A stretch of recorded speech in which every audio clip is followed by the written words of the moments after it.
हाँ, जय हिंद, वंदे मातरम दोस्तों। कैसे आप सभी दोस्तों? उम्मीद करते हैं कि सभी लोग ठीक होंगे और आज का मुद्दा काफ़ी गंभीर है जिस पे हम चर्चा करने जा रहे हैं। दोस्तों मैं आपको सबसे पहले तो आपको मैं ये बता दूँ कि जैसा कि आपको स्क्रीन पर दिखाई दे रहा है, शिक्षा विभाग के अंतर्गत जब आपका विज्ञापन निकला था बीपीएससी टीआरई 2 का, तो विज्ञापन में कुछ आवश्यक शर्तें रखी गई थी और शर्तें क्या रखी गई थी, उस पे मैं आपको थोड़ा-सा चर्चा करके बता देता हूँ।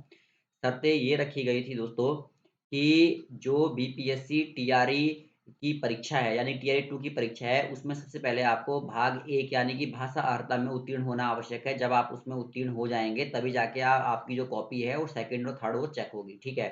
जो कि कॉम्पिटिटिव नेचर का एग्ज़ाम था और उसके बाद जो आपकी कॉपी सेकंड और 2 मतलब सेकंड और दो 3 है उसको चेक करने की बात कही गई थी। लेकिन बीच में क्या हुआ कि भाई फिर से एक नोटिफ़िकेशन जारी किया गया। मैं आपको दिखा देता हूँ वो नोटिफ़िकेशन आपके समक्ष प्रस्तुत कर रहा हूँ। उसके बाद ये नोटिफ़िकेशन जारी किया गया, कहा गया कि वर्ग 1 से 5 को छोड़कर अन्य सभी विषयों का आ गया कि भाषा की अर्हता जो है वो शून्य कर दी जाएगी। ये मामला जो था काफ़ी गंभीर था क्योंकि बीच में जो है वो खेल का नियम जो था वो बदल दिया गया था।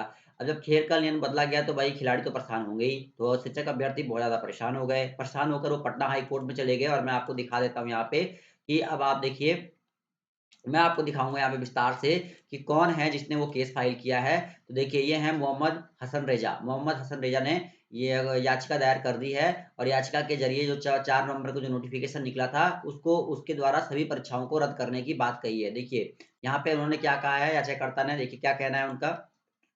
उन्होंने क्या कहा है कि अंग्रेजी, हिंदी, उर्दू, बांग्ला के प्रत्येक अभ्यर्थी के लिए 30% जो अंक लाना वो अनिवार्य था भाई पहले। कहा गया था कि आप 30% अंक लाइए तभी जाकर जो है आप इसमें योग्य माने जाएँगे, ठीक है?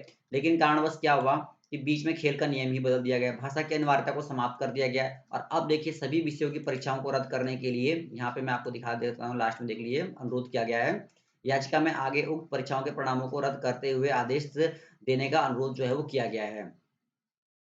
तो परीक्षाओं जितनी भी परीक्षाएँ हुई हैं, जितने सारी विषयों की जो परीक्षाएँ जो हुई हैं, उनके निर्णायक एक फैसला लेने के लिए बात कहा है कि भाई जो आप कोर्ट से जस्टिस साहब को कहा गया है कि भाई आप हमारी रिट याचिका पे मतलब सुनवाई करें और कहीं न कहीं ये जो मामला जो पेंडिंग में है, क्योंकि मैं आपको पहले ही बता दूँ टीआरई 2 को लेकर दर्जनों केस फाइल हुए हैं, क्यों कई सारे मामला है, कहीं सप्लीमेंट्री रिजल्ट का मामला है, तो बहुत सारी बातें जो है वो सामने उभर के आ रही है और जिसका डर था कहीं न कहीं वही अब होता हुआ भी नज़र आया है।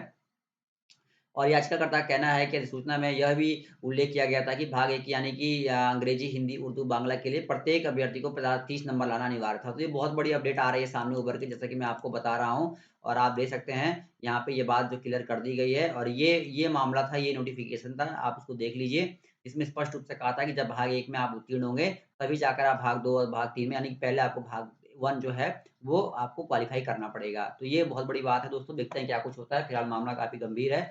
दोस्तों इस वीडियो में इतना ही और पसंद आया तो शेयर कीजिएगा। धन्यवाद दोस्तों। जय हिंद, जय भारत।